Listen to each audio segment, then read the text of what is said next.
Hola, bienvenidos y bienvenidas a Diálogo y Consenso. Es un espacio del PRD en la web 2.0 para comentar los problemas sociales y políticos y nacionales y sus posibles soluciones. Hoy hablaremos sobre un tema que pues, es un tema muy grave, tal vez el problema más lacerante del país, que es la pobreza en México. Y para ello nos acompañan dos personas que se han distinguido en diferentes actividades, entre ellas en la obsesión por este tema.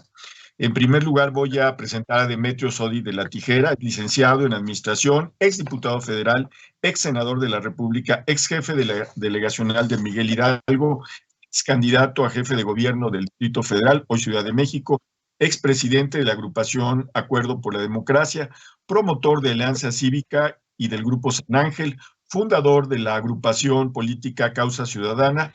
Actualmente preside la Asociación Civil Metrópoli 25 y participa en la organización ciudadana independiente Futuro 21. Bienvenido, Demetrio.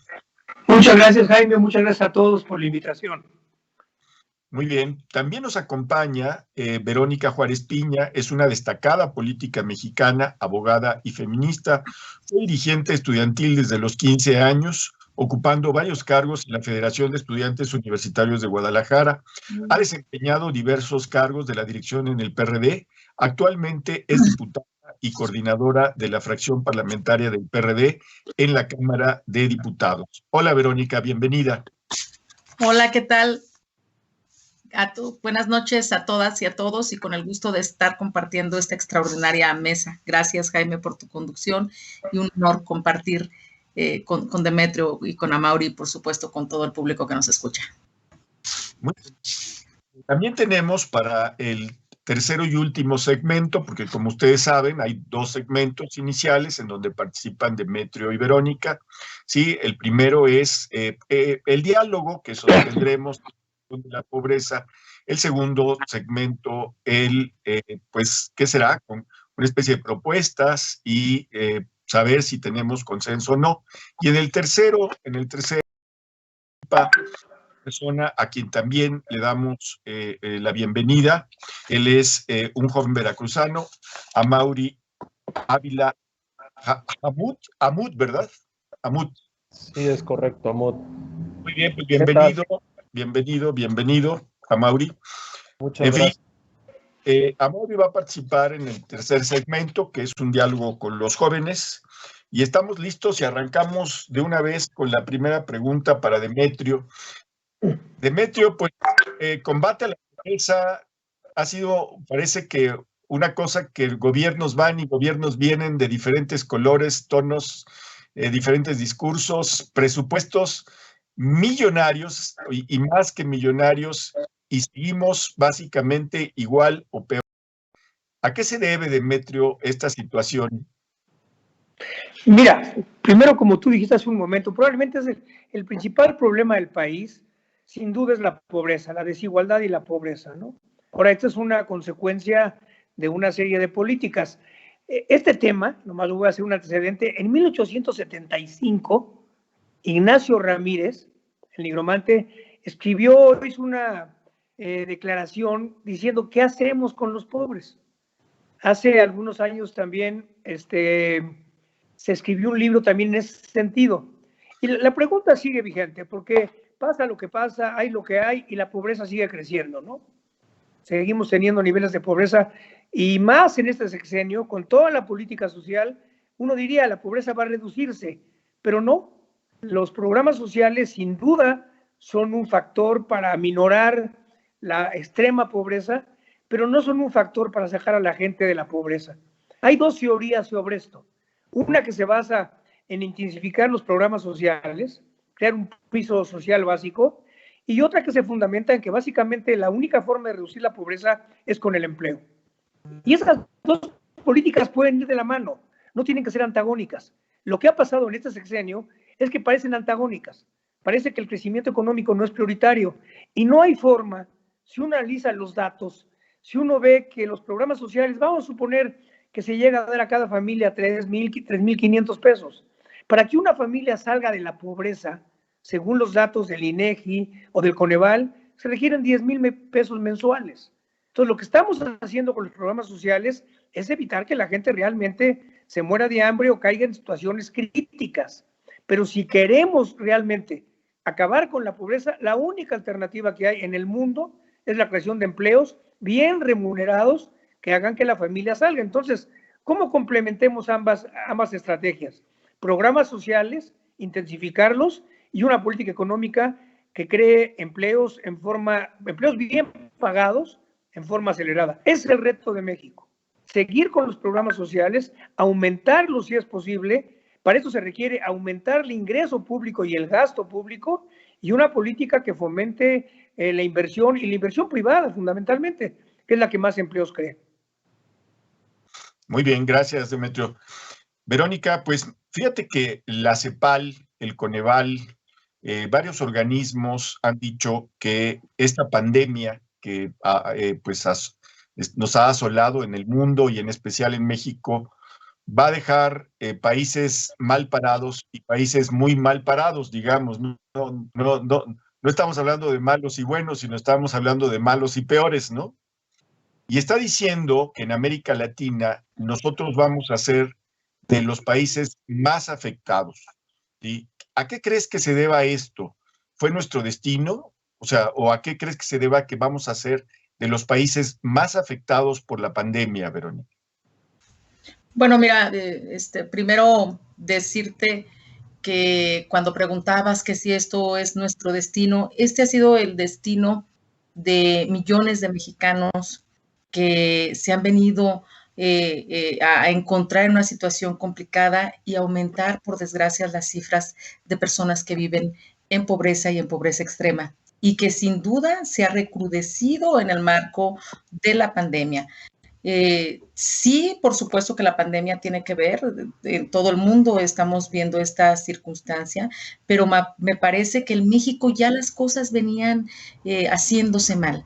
Ya en México se venía señalando que el número de personas que viven en pobreza y pobreza extrema se aumentaba. Y así ha ocurrido en todos los gobiernos. Si tenemos una mirada hacia atrás, hemos visto cómo cada sexenio se había venido aumentando. Hubo en el sexenio de Fox un poco que nos decían, porque se cambiaron los indicadores de cómo se medía la pobreza, y con Enrique Peña Nieto, de que estas cifras habían disminuido. Pero ahora vemos con tristeza de cómo la pobreza también ha aumentado, y en el marco de la pandemia tendremos a 10 millones de personas que estarán en esta terrible circunstancia, para llegar casi a los 60 millones de mexicanas y mexicanos que estarán en esta circunstancia.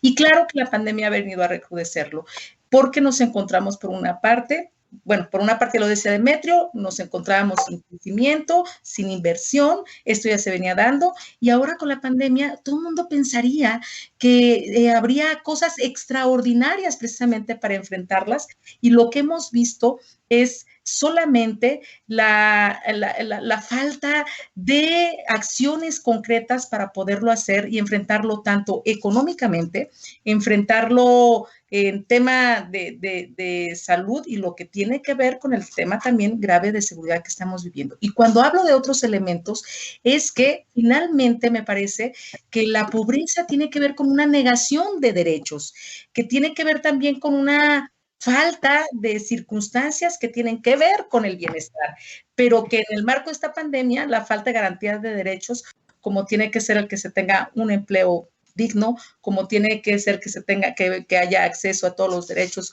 sociales, como tiene que ser el que las familias tengan lo mínimo necesario para enfrentarlo. Por una parte, por ejemplo, se dice y convocamos a todo el mundo a que se quede en casa en el marco de la pandemia, pero por otra parte, no se atiende de manera particular esta circunstancia para decirles, por ejemplo, hay un ingreso mínimo vital para que mientras tú te quedas en casa, entonces puedas enfrentar las necesidades básicas y tengas un recurso para poderlas subsanar y de esta forma entonces poder tener un recurso en tu familia que te permita subsistir, porque luego también hemos visto que en el marco de la pandemia, pues mucha gente quiere ir a trabajar. Hay quien todavía conserva su empleo, pero también hemos visto los millones de empleos que se perdieron en el marco de la pandemia y estoy hablando de empleos que tienen que ver con formales, que ahí hay la garantía de uno de los derechos importantes como la seguridad social, pero también estamos en el marco de la informalidad donde la gente ha perdido su empleo y entonces el gobierno no ha sido capaz, en mi opinión, de dar una respuesta a todas las mexicanas y mexicanos y esto hace que por desgracia las personas que menos tienen, pues todavía se recrudezca aún más su situación y pasen, como decía, ya a formar parte de estas cifras. Se dice muy sencillo, pero cuando hablamos de cifras, son personas que tienen nombre y apellido. Y que hay que decir otra cosa más que nos ha traído la pandemia, por desgracia, que en este contexto, entre la falta de empleo, entre la falta de inversión y entre la falta de políticas contracíclicas que pudiera implementar el gobierno y falta de medidas que tengan que ver con las ciudadanas, con los mexicanos, con los mexicanos de manera directa, lo que nos encontramos es de que hay pobreza en donde las mujeres, por ejemplo, y las niñas, niños y adolescentes han salido perdiendo aún más. Entonces, me parece que es una llamada de atención para que podamos hacer, se han venido haciendo distintas propuestas, pero nos parece que lo que ha hecho el gobierno hasta ahora no han sido suficientes. Sus programas sociales que ha implementado no han sido suficientes y las acciones que han llevado a cabo me parecen que en este contexto tampoco han sido suficientes. Muy bien. Demetrio, yo te preguntaría, este es un concepto que te voy a decir que sé que no te va a parecer ajeno. Rentabilidad política y administración de la pobreza. Sí, lo que estamos viendo que se administra la pobreza con intención de rentabilidad política, o estamos viendo de veras un gobierno que está comprometido a primero los pobres. Mira, yo pienso, y sé que a lo mejor van a estar de acuerdo conmigo, que no, nadie es tan malvado de administrar la pobreza con fines políticos. Se aprovechan los programas sociales con fines políticos, sí, pero administrar la pobreza es lo que la gente dice. A López Obrador le conviene que haya más pobres, no, a nadie nos conviene que haya más pobres, y no es un tema de ahora. Es decir, si lo vemos, los programas sociales realmente generalizados, yo creo que empiezan cuando hay un cambio radical del Estado. Antes el Estado en su conjunto estaba dedicado a los que menos tenían. Con Salinas y la entrada más neoliberal se convierte en una secretaría y a las demás secretarías de Estado, que es la de Solidaridad o Desarrollo Social. Pero desde Salinas y todos, creo que hemos tratado, yo trabajé en varios programas tratando de reducir la pobreza. Todas las tiendas con azúcar Coplamar, a mí me tocó echarlas a andar, más de 15,000 tiendas. Y tenían un objetivo, y López Portillo y todos hemos estado conscientes de que es un problema. No, yo no creo que el presidente López Obrador esté administrándola porque le conviene. Lo que pasa es que está fracasando. Yo sí creo que él en su mente piense, y yo coincidiría con él, en que primero los pobres, pero primero los pobres no regalándoles dinero, nada más. En épocas de crisis como esta, como decía Verónica, es urgente regalar dinero, es urgente apoyarlos. Y hemos tenido la suerte de las remesas, que las remesas son un ingreso muy fuerte para la familia mexicana. Yo sí creo que el gran problema de este gobierno, bueno, una es el problema estructural que tiene el país.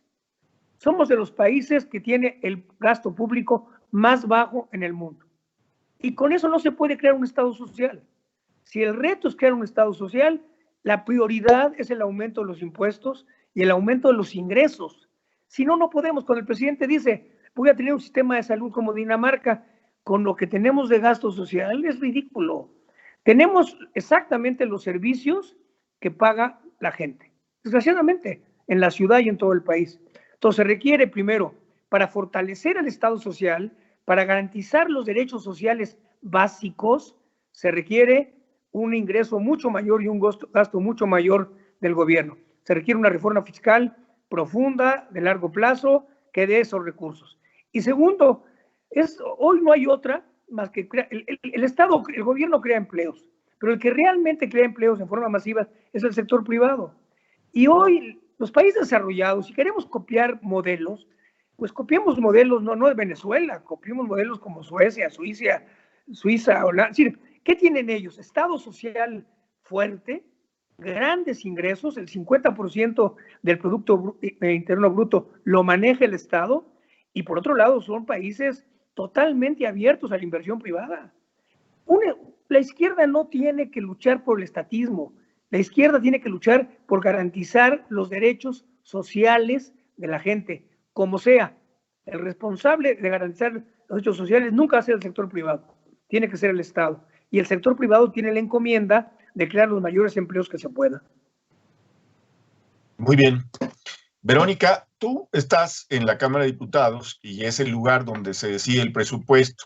Y has hablado también del ingreso mínimo vital, que es una propuesta que se ha hecho por varios sectores, no nada más un partido. Varios han dicho, oigan, pues necesitamos eso. Hay otra propuesta que escuchamos aquí también, que bueno, debería haber un fuerte, digamos, seguro de desempleo, ¿sí? Para garantizar. ¿Se puede echar a andar esos proyectos, alguno de los dos proyectos, el ingreso mínimo vital o el seguro de desempleo, sin hacer una reforma fiscal? ¿Y qué significaría en términos sociales subir los impuestos si es que estás de acuerdo con la propuesta? Está difícil, ¿verdad? Claro, no es sencillo, y menos cuando nos encontramos en una crisis como la que estamos viviendo, pero me parece que ante las crisis también tiene que haber definiciones extraordinarias y en este caso, entonces, tener muy claro cuáles son las prioridades para dar respuesta a esa crisis. Y a mí me parece que sin duda con un esfuerzo se podrían redireccionar recursos. Nosotros hemos planteado que algunos recursos de los megaproyectos pudieran ser destinados para esto y que hagamos una revisión y que hagamos prioridades y que a partir de eso definamos qué es lo más importante para enfrentar las circunstancias en las que nos encontramos, pero digo yo también para atender de manera particular las circunstancias en las que se encuentran las personas que están pasándola mucho más mal que todo el contexto. Es decir, sí todos nos encontramos en una crisis, pero las personas que viven en pobreza y pobreza extrema, en verdad, las circunstancias en las que se encuentran son pésimas y me parece que por ahí deberíamos de empezar. Yo ahí coincido precisamente con Demetrio. Vamos a ver dónde más se requiere.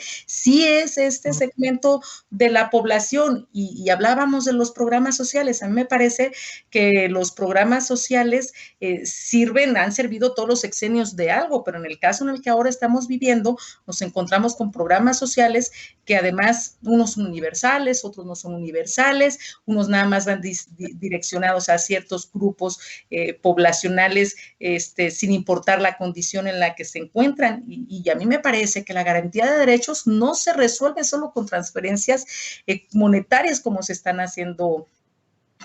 haciendo ahora en particular, y lo comento porque hablar del ingreso mínimo vital también tiene que ver con una transferencia, pero tiene que tener un fin en particular. Y me parece que podría haber viabilidad. Nosotros hemos insistido en que el gobierno, de los problemas prioritarios que ha enunciado, debería de ser lo suyo, el del ingreso mínimo vital y también el del seguro de desempleo. Me parece que habiendo voluntad política, pudiéramos alcanzarlo. En todas partes del mundo se han empezado a implementar una serie de medidas, no ahora, sino ya tienen meses que lo están haciendo en conjunto con el sector privado, con el sector público, es decir, en conjunto. Aquí esto no ha ocurrido, pero me parece que nunca es tarde y que siempre es mucho mejor seguir convocando a que podamos tener un gran acuerdo con todos los sectores, para que entre todos busquemos la mejor manera. Y en la Cámara de Diputados, por supuesto que puede haber este rediseño del presupuesto y priorizar. Y y redireccionar. Entonces, eso me parece, y la reforma fiscal de la que se habla, una reforma fiscal progresiva, que es la que se requiere para que luego exista una distribución de los recursos, pues a mí me parece que es sustancial, es indispensable y que la vamos a seguir impulsando. Ya hemos hecho algunas propuestas en el marco, pues, de lo que queda de esta legislatura, pero sin lugar a dudas que es una propuesta que no le tiene que dar miedo a la izquierda, al contrario, me parece que lo debemos impulsar porque esto sin lugar a dudas vendrá a beneficiar. Entonces tenemos que discutirla para que tengamos esta reforma, y nosotros decimos la reforma fiscal progresiva, y que a partir de esto pues tengamos un gran debate en torno a cómo debería de ser, cómo esto es una manera de cada quien contribuir, pero de qué manera luego se estarán distribuyendo los recursos. Muy bien, pues vamos a un corte en este momento y luego continuamos. Muy agradecido de sus comentarios. Adelante con el corte.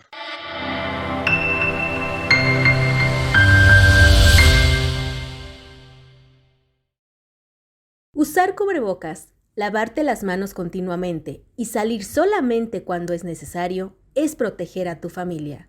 No bajemos la guardia. Cuídate, por ti, por todos.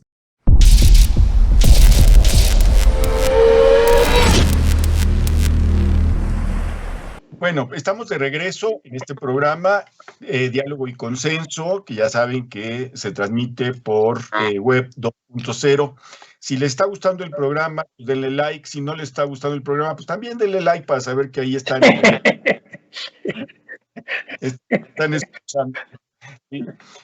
Compartan este programa con sus amigos, sus conocidos, ¿sí? Si no están de acuerdo con nosotros, pues también escríbanos en la caja abajo, en los comentarios. Nos interesa mucho escuchar sus comentarios. Bueno, estamos con Demetrio Sodi de La Tijera y con Verónica Juárez. Los dos son personas con una trayectoria política pues ya larga, a pesar de su juventud de ambos, pues son personas que empezaron muy temprano en la vida. En fin, les voy a hacer una pregunta digamos, complicada, porque no les deseo a ninguno de los que algún día sea presidente de la República. Digo, no sé si aspiren, pero debe ser horrible ser presidente. Pero bueno, cuando empezó la pandemia, cuando fue claro que esta pandemia iba a tener afectaciones económicas muy graves, pues la conclusión lógica no lo dijo una persona, lo dijeron muchos, lo dijo la CEPAL, lo dijo la ONU, lo dijeron pues varias organizaciones, dijeron aguas, porque las crisis realmente terminan recargándose de manera brutal en los más pobres, en los sectores más desprotegidos. Y bueno, era lógico, pues, porque en cada crisis siempre ocurre esto desde que tenemos memoria. Si bien la enfermedad nos sorprendió, a medida que avanzó la enfermedad, se vio claramente que quienes tenían más ingresos y quienes tenían más posibilidades eran los que más se salvaban. Si tú, Demetrio, fueras presidente de la República y estuviéramos en marzo de 2020, ¿qué medidas económicas habrías tomado para prevenirte de los efectos? Esa misma pregunta se la vamos a hacer a Verónica, así que tiene tiempo de pensar qué va a decir. Adelante, Demetrio. Mira, yo creo que la respuesta podría ser muy fácil, automático, es darle dinero a la gente que está perdiendo su empleo, un seguro de desempleo, un seguro gasto, pero eso hay que hacer cálculos, ¿no? Muchas veces nosotros decimos, a ver, ¿por qué otros países lo hacen? Y en parte la pregunta es válida, pero hay una respuesta en parte. México, el costo de la deuda mexicana es altísimo. Si Estados Unidos da $1.900.000, $1.900.000, $1.900.000, el costo de esa deuda adicional es cero, porque los intereses son 0.25.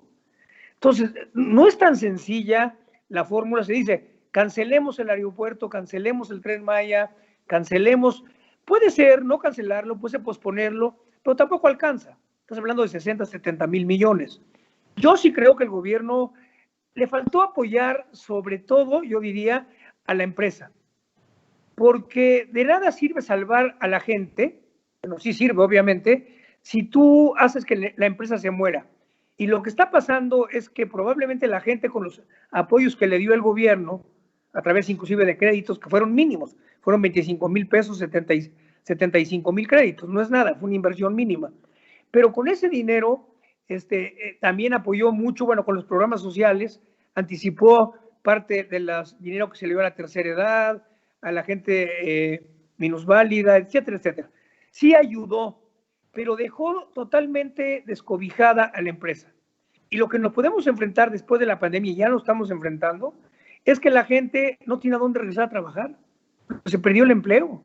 Entonces, faltó, yo creo, en la propuesta del gobierno, qué bueno que se apoye socialmente a la gente, pero si no se apoya también a la empresa.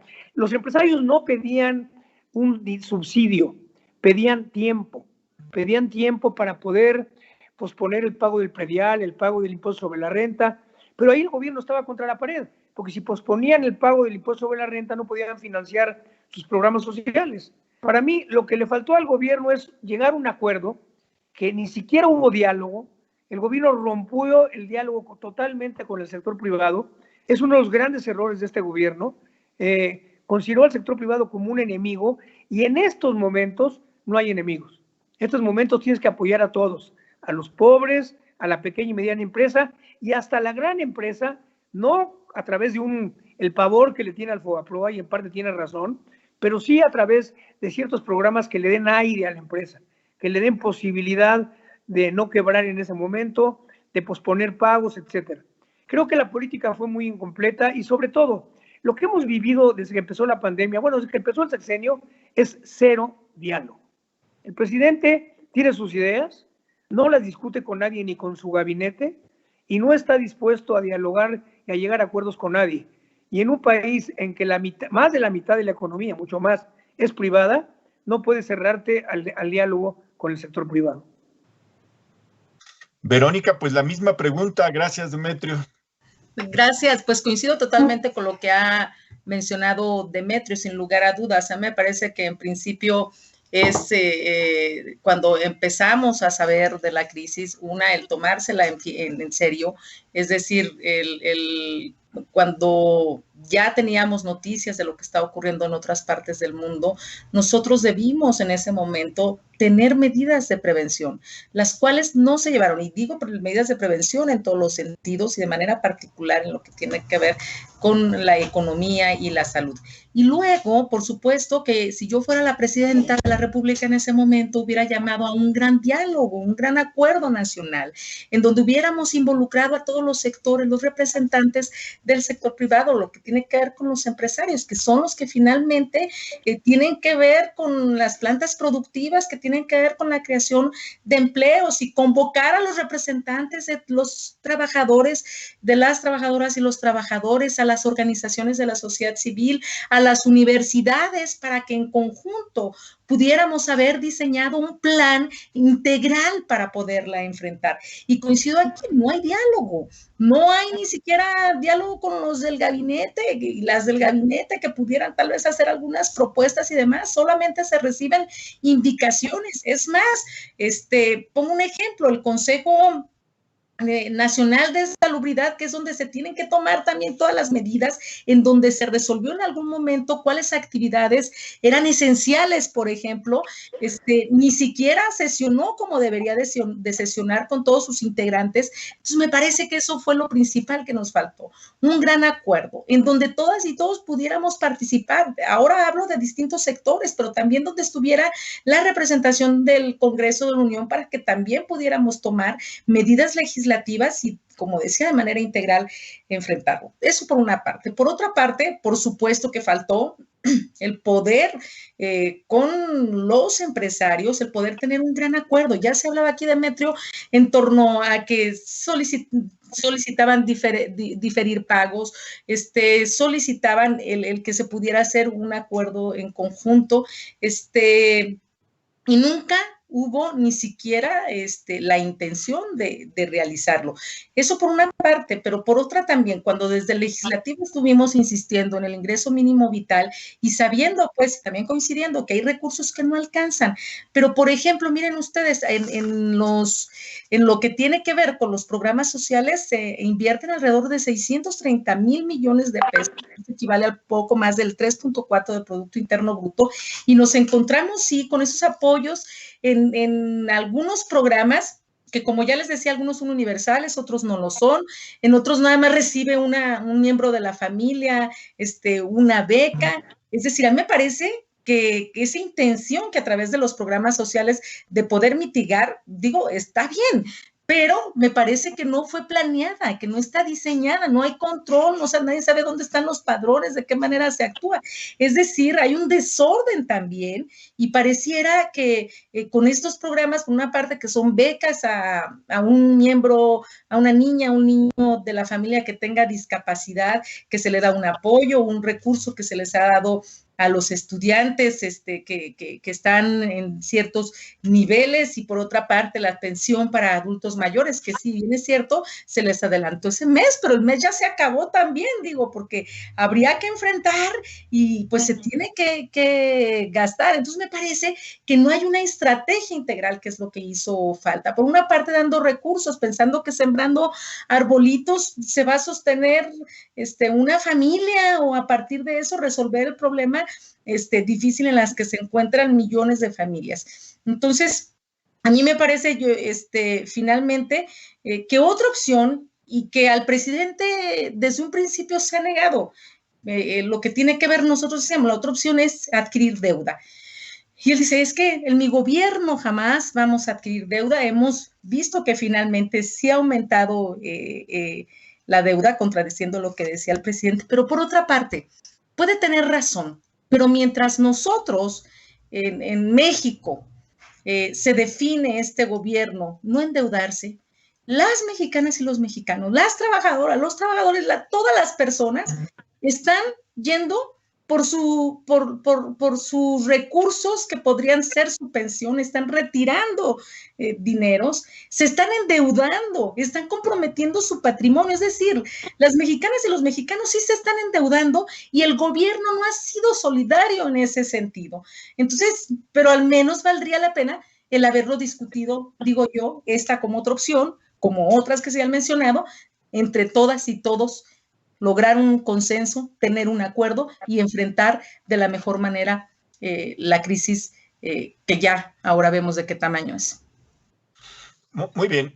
Miren, vimos cómo diferentes países, sobre todo europeos, Estados Unidos, enfrentamos mal la pandemia, digamos, pero también vimos cómo poco a poco varios gobiernos que pensábamos que no iban a flexibilizar su opinión, por ejemplo, Boris Johnson, que en un principio apostó a esta inmunidad de rebaño, después se dio cuenta que era un error garrafal, cambió de política, pidió disculpas, dijo que había metido la pata. Sorprendentemente, también Bolsonaro ha dicho que metió la pata. Trump no, se fue sin decir que metió la pata. Sí, pues yo les pregunto a ustedes, sus palabras suenan muy razonables, pero yo les pregunto, ¿ustedes ven al presidente López Obrador cambiando de política, Demetrio? No, para nada. Mira, yo creo que algunos que lo conocemos de años tienen una característica, es el tipo más necio del mundo. Y la gente necia en general es incapaz, porque uno aprende cuando oye opinión de los demás. La gente necia se va quedando atrás, y el presidente no oye a nadie, ni a su gabinete, ni a nadie. Él sabe todo, tiene la razón de todo, no quiere dialogar con nadie, y lo que es más preocupante, yo lo escribí hoy en un artículo, es que esto va a ser todo el sexenio. Es decir, no hay posibilidades ya de que haya un acuerdo nacional, porque después de la elección, gane quien gane, el choque va a seguir. Si gana el presidente, va a tratar de endurecer sus políticas y de seguir con su agenda. Si gana la oposición, vamos a tratar de parar, pero después de la elección viene la revocación de mandato. Ya se nos fue el sexenio. Este es un sexenio desgraciadamente perdido para reducir la pobreza, perdido para crear empleos, para que crezca la economía. No, a mí no me da gusto, me da un coraje tremendo, porque pues uno vive aquí, pero si lo vemos con realismo, la inversión privada no se va a dar en medio de este conflicto político, de esta descalificación, de esta confrontación. Y si no hay inversión privada, no hay crecimiento económico.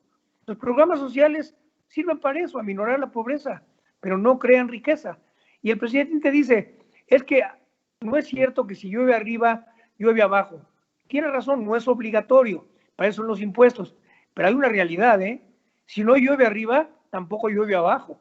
Entonces tenemos que lograr cómo le hacemos, pero este sexenio en términos de diálogo, de acuerdo político, está perdido. Y si está perdido, está perdida la economía. Es tremendo, más allá de la pandemia, ya la economía venía mal, la pandemia demostró a un presidente todavía más inflexible, todavía más incapaz de dialogar con nadie e incapaz de reconocer cuando se equivoca. Tú decías, los demás reconocen que se equivoca. Para él nunca se equivoca. Él siempre tiene la razón. Los que lo conocemos sabemos que por eso mucha gente lo ha abandonado, que por eso se salió del PRD, porque él no está dispuesto más que a imponer su punto de vista. Verónica, ¿tú estarías de acuerdo con eso?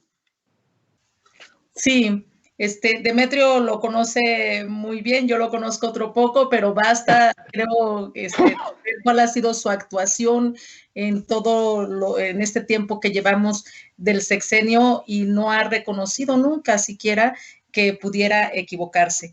Y entonces a mí me parece que eso es grave, pero yo soy de las que creo que hay que seguir insistiendo, de menos para dejar evidencia de lo que ha ocurrido y de igual forma, pues para tener muy presentes las propuestas y las visiones y las posiciones de cada quien. A mí me parece que en el marco de la pandemia hemos tenido un presidente con indolencia, insensible, que finalmente en esta nueva realidad también tenemos que irnos adaptando a estas circunstancias del estar a distancia reuniéndonos. Pero bueno, entonces les comentaba que nos encontramos con un presidente que no escucha, pero en mi opinión hay que seguir insistiendo, hay que seguir dejando evidencia de las posiciones de lo que cada quien tiene. Decía un presidente que no se ha tomado en serio, en mi opinión, el manejo, la gestión que ha tenido que ver con la pandemia y que finalmente a quien más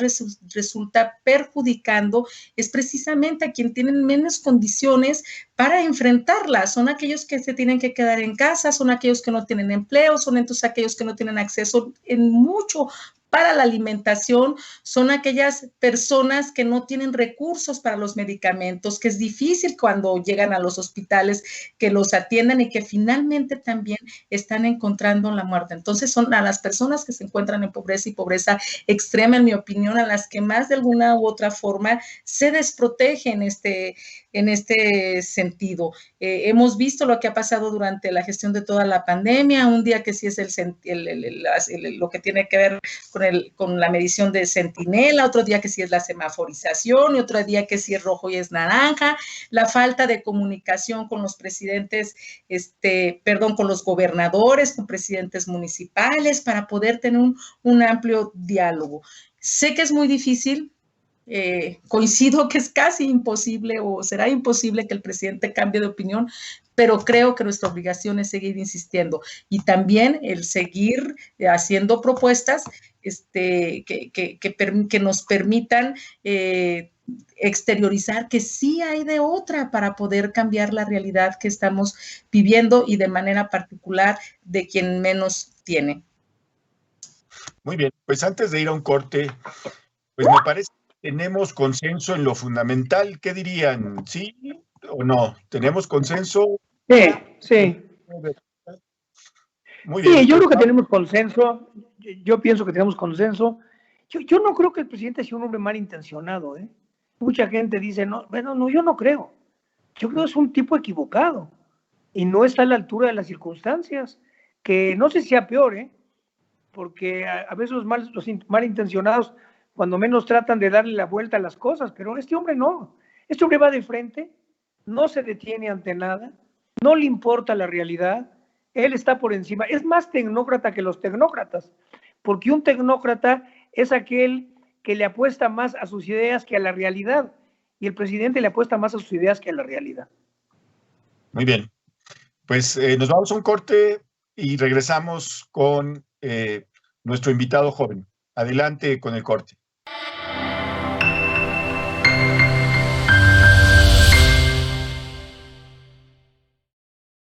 Pensamiento político. ¿Sabías que los abuelos de Karl Marx eran rabinos? Para alguien que consideraba la religión el opio del pueblo, es decir, un instrumento de las clases dominantes para adormecer a las masas, resulta significativo que proviniese de una familia religiosa. Su abuelo paterno fue el rabino de Trèveris y el materno un rabino holandés. No obstante, el padre de Karl, Herschel, recibió una educación laica. Eso sí, más tarde se convirtió al luteranismo y cambió su nombre a Heinrich para eludir el antisemitismo.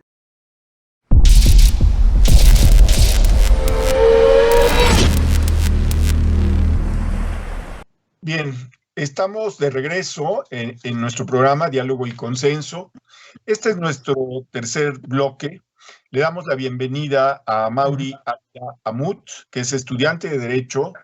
Parece que ya no es estudiante, nos estaba diciendo que ya deja de ser estudiante, pero viene disfrazado de estudiante. No, acaba de terminar la carrera. No es que venga disfrazado, acaba de terminar la carrera. Él es líder nacional de la Asociación Civil Futuro e integrante de las Juventudes de Izquierda del PRD. ¿Estoy en lo correcto, Amaury? Estás en lo correcto, Jaime. Muchas gracias por este espacio. Bueno, es que pusieron que eras estudiante y nos acabas de decir que ya terminó la carrera. No hay más sorpresas. Todo perfecto.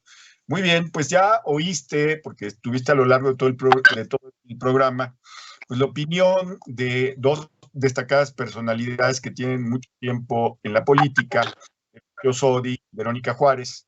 Ya oíste sus opiniones sobre pobreza que tenemos estructural, la pobreza que se agravó en esta pandemia. ¿Tú cómo la has vivido? ¿Cómo la ves tú desde tu óptica, Amaury? Pues mira, yo creo que desde la óptica joven hay que empezar a hablar de un tema que es primordial y es el tema de la educación, tanto como valor y conocimiento. Yo creo que es una de las dos formas de ver la pobreza. ¿Y por qué? Porque nos habla de que en el caso, por ejemplo, de los jóvenes, el 80% de la población de los jóvenes no cuenta con un contrato laboral a la hora de buscar un empleo, a la hora de recibir un empleo.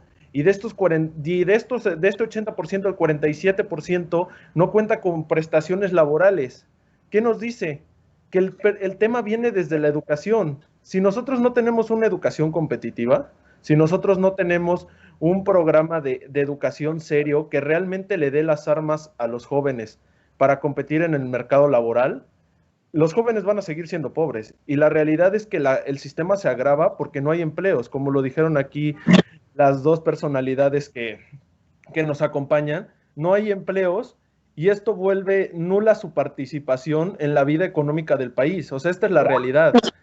La gente y los empresarios y el sistema económico privado pide 3 años de experiencia laboral, pide tener conocimientos en ciertos temas especializados y son cosas que no nos brinda la educación pública en México. O sea, esa es la realidad. O sea, es un tema que no lo brinda la educación. Y ahí viene la parte también de los valores. Viene la parte de la inseguridad. Hay una ola de inseguridad tremenda en nuestro país.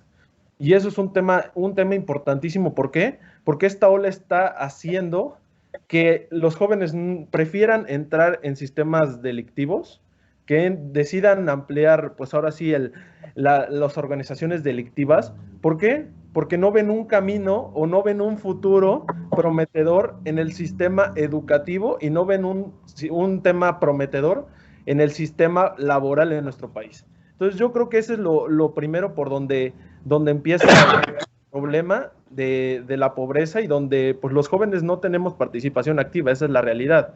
Y por otro lado, pues sí, el gobierno nos dice que este año va a ampliar el 25.5% de jóvenes construyendo el futuro y el 5.8% de becas para el bienestar.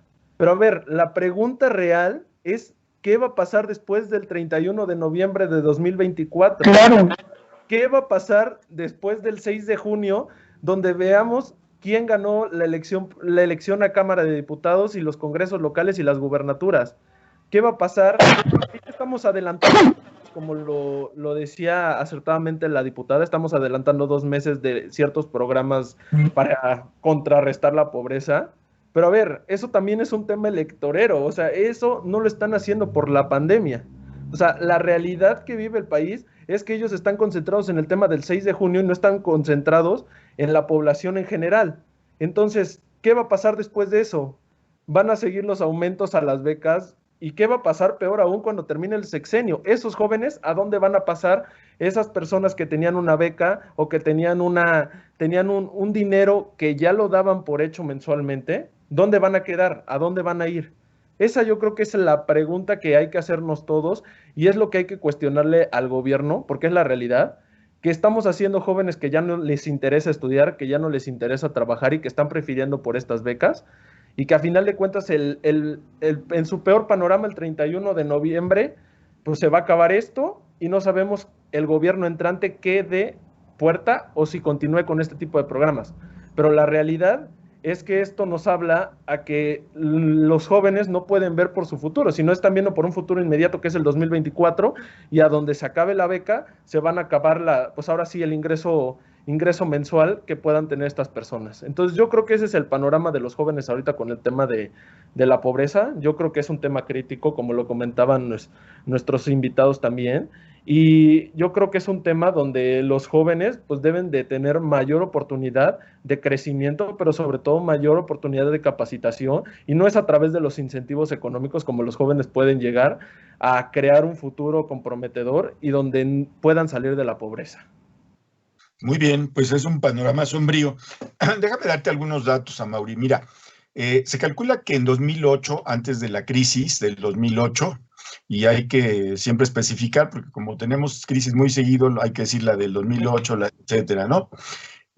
Antes de la crisis del 2008, un recién egresado universitario ganaba en promedio 6,000 pesos mensuales.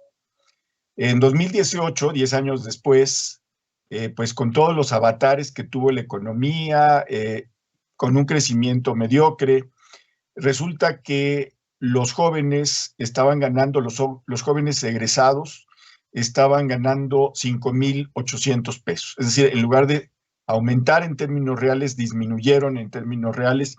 Yo te quiero preguntar una cosa, pues terrible, pero parece que se desprende de lo que tú estás diciendo. ¿Estamos condenando a los jóvenes a la pobreza o a cierto tipo de pobreza? ¿Tú qué dirías? Pues mira, en teoría... ¿Sabes qué es lo peor? A vivir con sus padres. Dios no lo quiera, pero a lo mejor eso es a lo que los estamos condenando. Mira, obviamente yo creo que hay diferentes jóvenes que pueden sobresalir en cualquier mundo sin importar la edad y sin importar la universidad de la cual egresen y demás situaciones, ¿no? Demás factores. Pero sin duda sí es un tema que condena a todo mundo. O sea, realmente, porque el tema, como ya te lo comenté, laboral, es un tema que a final de cuentas la brecha ya está cada vez más cerrada y las oportunidades son menos. O sea, esa es la realidad. Y los jóvenes necesitan ese impulso y necesitan políticas públicas que vayan en favor de la capacitación y del conocimiento. O sea, porque la realidad es que, como tú dices, baja el salario que perciben los jóvenes, pero la inflación sube. Entonces es un tema que a final de cuentas está, pues ahora sí terminando con las posibilidades de los jóvenes a que tengan una vida, pues, de bien realizada. Y por eso te decía que también viene en el tema de los valores, porque a final de cuentas el tema de vivir con los papás tampoco es una solución. ¿En qué sentido? A que si también la familia es pobre o ya viene de una marginación o ya vive en pobreza, a final de cuentas empiezas a optar por otras circunstancias donde terminas por obtener recursos pues rápidamente, pero de forma ilícita. Entonces yo creo que a final de cuentas esto es un círculo vicioso, en general, que nos hace llevar a que los jóvenes volvemos a regresar al mismo punto de partida y volvemos a hablar de las políticas públicas y volvemos a hablar del gobierno, que sin duda sin esa visión de futuro, porque es la realidad, o sea, estamos viendo por políticas públicas momentáneas. No estamos viendo políticas públicas de aquí a 40 años, de a 20 años. Estamos viendo programas de desarrollo social de aquí a 4 años. pero no estamos viendo por programas de desarrollo social que puedan generar una economía y que puedan generar bienestar social como lo hacemos en países de Europa, que a final de cuentas da igual el partido, da igual quién esté gobernando, sino que las políticas públicas no es porque le vaya peor al siguiente sexenio, es para que le vaya bien al país a largo plazo. Entonces yo creo que sí nos están crucificando de alguna manera, a final de cuentas, con las oportunidades que hay, tanto en el sector de empleos, como la falta de oportunidades en el tema de la educación. Y yo creo que eso es primordial. O sea, a final de cuentas, una persona que ya es mayor, que ya tiene 30 años en adelante, a final de cuentas, yo creo que ya generó una capacitación necesaria. Pero a final de cuentas, las personas y los niños, sobre todo, que vienen, están generando esa mentalidad de que el que nace pobre se queda pobre. Y yo creo que eso es lo que debe de ir cambiando en el país, y realmente eso pues sí es gracias a la falta de planeación dentro de las políticas y dentro de la implementación de, pues ahora sí, planes educativos y planes en fomento a este tipo de sectores. Muy bien. Entonces, ¿tú estarías de acuerdo con nuestros otros dos invitados? ¿Habría consenso con ellos, Amaury? Hay consenso porque la realidad es que el país está cayendo a pedazos económicamente hablando, es la realidad. Y yo creo que a final de cuentas, hasta que no haya una política pública y no haya una acción por parte del gobierno que busque el desarrollo y el bienestar colectivo del país a largo plazo, vamos a seguir en este círculo vicioso. A ver, Demetrio no cree que el presidente pueda cambiar. Verónica todavía tiene una velita prendida ahí, porque a lo mejor que puede cambiar. ¿Y tú eres de los escépticos o de los de la velita? De los escépticos, la verdad. Yo creo que a final de cuentas el presidente sigue ciertos patrones y por más que cambie el resultado no cambia la fórmula, es la realidad. La fórmula sigue siendo la misma y a final de cuentas, como dice nuestro invitado, este sexenio ya va a la mitad. Antes hablábamos del 2021 como un momento lejano, ahora ya estamos en las elecciones intermedias y lo que viene se nos va a pasar volando. Entonces, a final de cuentas, yo creo que la realidad es que no va a haber cambio en la estrategia del presidente. Yo creo que va a seguir siendo la misma. Y yo creo que eso va a ser también un tema del 6 de junio definitivamente. Va a ser un tema de que si le sale bien la estrategia y ganan electoralmente hablando, la estrategia va a seguir siendo exactamente la misma. Y si ganan van a tener que recomponer de cierta manera, pero a final de cuentas va a ser un tema que va a seguir teniendo la misma fórmula de inicio. Muy bien, ¿qué propondrías tú en un minuto, qué propondrías tú para salir adelante de esta situación, Amaury? Primera inversión y creación de empleos. Es definitivo, la inversión extranjera no debe ser privilegiada a comparación de la nacional, sin embargo, pues deben de llegar a una cadena global de valor, a final de cuentas deben de llegar a un consenso para generar inversión dentro del país. Elevar el salario mínimo, pero aguas aquí. Yo creo que subir el salario mínimo cuando la inversión está decaída y cuando la creación de empleos es nula, es como darse un balazo al pie. O sea, si no tenemos inversión de por sí y no tenemos generación de empleos porque las empresas y la iniciativa privada se está cayendo a pedazos, pues no podemos subir el salario mínimo. Yo creo que esto fue una idea equivocada a inicios de este año porque a final de cuentas terminó perjudicando a la iniciativa privada. Los microfinanciamientos. Perdón, Mauri, adelante. Sí, los microfinanciamientos es otra parte. A final de cuentas, se dice que el 90% de la población pues está en un tema de pobreza y tampoco tampoco puede acceder a un financiamiento de un banco de iniciativa, tanto pública como privada. Entonces yo creo que los financiamientos es una generación de empleo. ¿Para qué? Para generar, pues ahora sí, negocios, microempresas, que estas puedan a su vez generar ciertos empleos.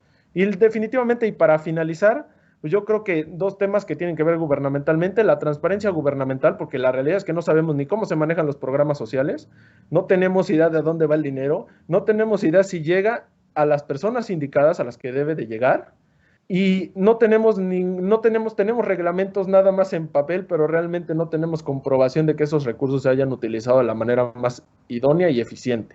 Y por otro lado, pues cancelar las deudas nacionales. Como decían, están atrayendo más deuda cuando a final de cuentas el Fondo Monetario Internacional y el Banco Mundial nos dicen que la forma de erradicar la pobreza de aquí a 2030 va a empezar a ser erradicar las deudas nacionales. Esa es la realidad. En muchos países de África y demás están tratando de cancelar la deuda nacional.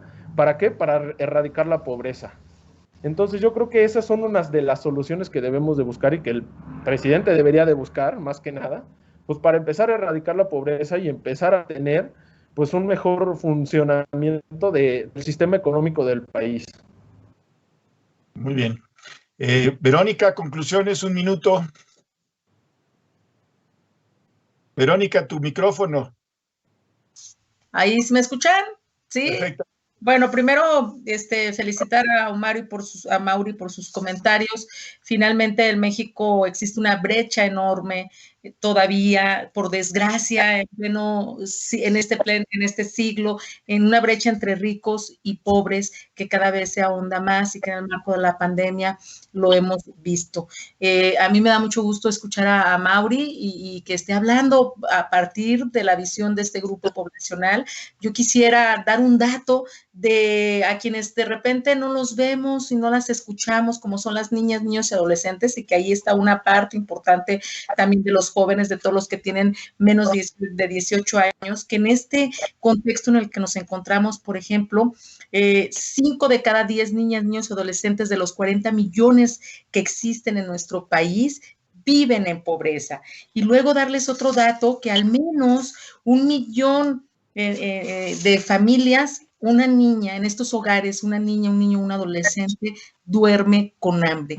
Por hacer algunos comentarios, por supuesto que pudiéramos compartir otras cifras que son así de alarmantes, y por eso me parece, y cuando me decías de que si todavía tengo una velita si el presidente pudiera cambiar, más bien yo lo diría de esta forma: yo soy de estas personas que me declaro insistencialista, en que tenemos que seguir insistiendo en lo que pensamos, en lo que creemos, en lo que aspiramos, en nuestras exigencias, exteriorizarlas, y es por eso que a mí me parece, y cuando escucho a Mauri, por supuesto que es muy importante seguirlo haciendo, el seguirlo diciendo.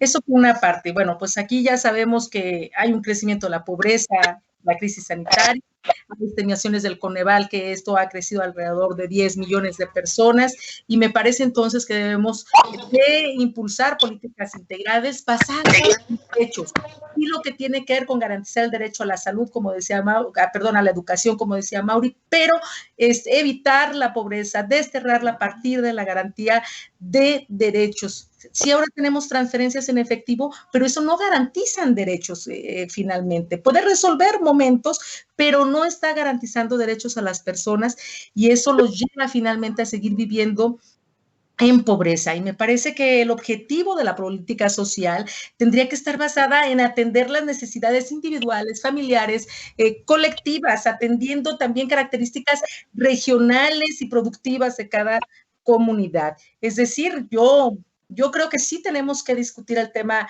del empleo, sí tenemos que tener acciones, y vamos a seguir insistiendo: salario mínimo, ingreso mínimo vital, el que tiene que ver con seguro de desempleo, pero el salario mínimo también me parece que es un tema importante, por todo lo que comentó aquí a Mauri, pero hay que discutirlo entre todos y todas. Ese es un tema sustancial, un salario que finalmente pues garantice para que las personas puedan vivir dignamente. ¿Qué es lo que tenemos que hacer? Eso es lo que tenemos que abordar, el tema salarial, el tema de la seguridad social y las políticas sociales, para evitar que las personas que viven en pobreza mueran en pobreza, pero además que quienes nacen en estos círculos sigan viviendo que ese sea su destino. Creo que no, que eso no debería de ser, y que quienes de al menos tenemos una participación en algún espacio en el que podamos influir, estamos comprometidos a seguir insistiendo en tener una política social integral que nos permita abatir estos terribles números que finalmente tienen nombre y apellido. Gracias. Demetrio, una conclusión en 1 minuto que no sea de fútbol americano. Bueno, béisbol mejor no, ¿verdad? De béisbol ni hablamos. A ver, yo creo que lo que dice Verónica tiene toda la razón. Se requiere un Estado social. Esto no se trata de regalos, se trata de derechos. No se trata de ver cuánto le regalo a la gente, se trata de qué derechos tiene la gente, que en parte ya con incluirlo en la Constitución es un avance. Pero el Estado no va a salir adelante con los recursos que tiene. Pretender que el Estado va a garantizar derechos sociales con los ingresos que tiene es una utopía. Y ya basta de utopías, ¿no? Ahora, la época más bella de la vida es la juventud. Qué tristeza para un joven que esté sentenciado porque no va a tener empleo a que el gobierno lo esté financiando, a que el gobierno lo esté apoyando. Horrible. Yo me pongo a pensar yo de joven esperando que el gobierno me va a dar dinero y dinero. No, el gobierno quiere empleo, el joven quiere empleo, quiere oportunidades, quiere desarrollarse. Y López Obrador no ofrece ninguna oportunidad. Yo no sé cómo no capitalizamos este tema en la propaganda política. Los que no tienen futuro con López Obrador, los viejos sí, está dando dinero, los minusválidos sí, pero los jóvenes no tienen futuro, porque no hay empleo, porque no hay inversión, porque no va a haber posibilidades de que ellos crezcan y que van a tener que estar dependiendo toda su vida. Fíjate, un último dato para acabar. Los jóvenes que le están dando el programa Jóvenes con Futuro, no es cierto. Son jóvenes sin futuro. Antes eran ninis discapacitados, sin capacidad, sin adiestramiento. Ahora son ninis capacitados, pero siguen siendo ninis. Cuando un joven sale al año de estar capacitándose en una empresa, no tiene empleo, porque no hay empleos en México. Si no hay empleos, de veras, la juventud, más allá de la educación inclusive, se educan. Un caso especial es Argentina. Es un país con alto nivel educativo y con una pobreza avanzada. Es decir, lo primero que se requiere es que una economía crezca para que hasta el joven que se prepara tenga alguna oportunidad. En nuestra economía actual, ni los jóvenes preparados, ni los mejor preparados tienen oportunidades. Muy bien. Amaury, un minuto para conclusiones. Pues yo coincido con ambos. A final de cuentas, los jóvenes nos hemos quedado sin futuro. Y la realidad es que también un tema que está muy grave es el tema, pues, un tema moral, yo creo. ¿Por qué? Porque como dice y asevera aquí nuestro invitado especial, pues yo creo que también Jóvenes Construyendo el Futuro ni siquiera termina de ser programa. ¿Por qué? Porque las empresas ya adoptaron ese programa para no pagarle a los jóvenes. Exacto. Y porque también el programa es utilizado con otros fines. ¿Cuáles son estos fines? ¿Sabes qué? Te dan 3,000 pesos, yo te quito 1,000 pesos, te doy 2,000 y no vengas a capacitarte. Entonces yo creo que el fin tampoco se está logrando. O sea, realmente yo creo que con dádivas y dineros no vamos a solucionar nada. Y como les digo, lo malo es que los están mal acostumbrando, esa es la realidad, los están mal acostumbrando porque después del 2024 ya no van a recibir ni un peso, y es la realidad. Entonces yo creo que este tipo de programas, lejos de beneficiar al joven, los perjudica, y lejos de tener un motivo y una prioridad, que son, pues obviamente, darle oportunidades a los jóvenes, le resta oportunidades. ¿Por qué? Porque estamos haciendo jóvenes que no saben qué hacer, la realidad, que no están ni siquiera capacitados, que no saben de nada. Entonces yo creo que eso también termina perjudicando a la larga. ¿Por qué? Porque a final de cuentas van a ser jóvenes sin preparación. Y si de por sí ya no teníamos oportunidades yendo a la escuela, ahora como dice, como ninis, a final de cuentas menos vamos a tener oportunidades y nunca vamos a destacar en el mercado laboral. Entonces yo creo que es eso. Yo creo que la estrategia sinceramente está equivocada y coincido con ellos dos de que pues vamos por otro rumbo, el cual pues debe de garantizar los derechos, pero no deben de garantizarse estos derechos a través de las dádivas. Yo quiero concluir eso y pues gracias también por el espacio. Bueno, no me queda más que agradecerle. Yo creo que hay consenso, si están todos de acuerdo. Agradecerle a Demetrio Sodi su participación, una voz sensata. Agradecerle a Verónica Juárez, pues se ha tomado el tiempo en medio de sus obligaciones legislativas, que son muchas, porque ya empezó a su trabajo. Agradecerle a Verónica y agradecerle a Mauri. Creo que ha sido pues muy interesante escucharlos. Sí les quiero decir que les pedimos a quienes nos escuchen en la red o en YouTube, en donde sea, que nos escriban, que nos hagan llegar sus comentarios.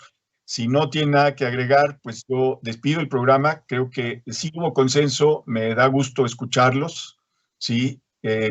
con las opiniones sobre el momento que estamos viviendo.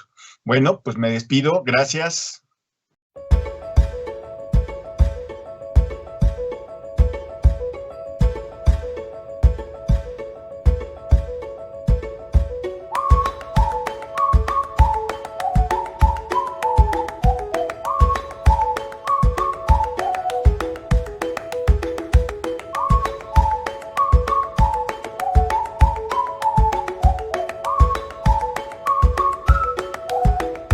Una serie de políticas. En México ya las cosas venían... Si nosotros no tenemos un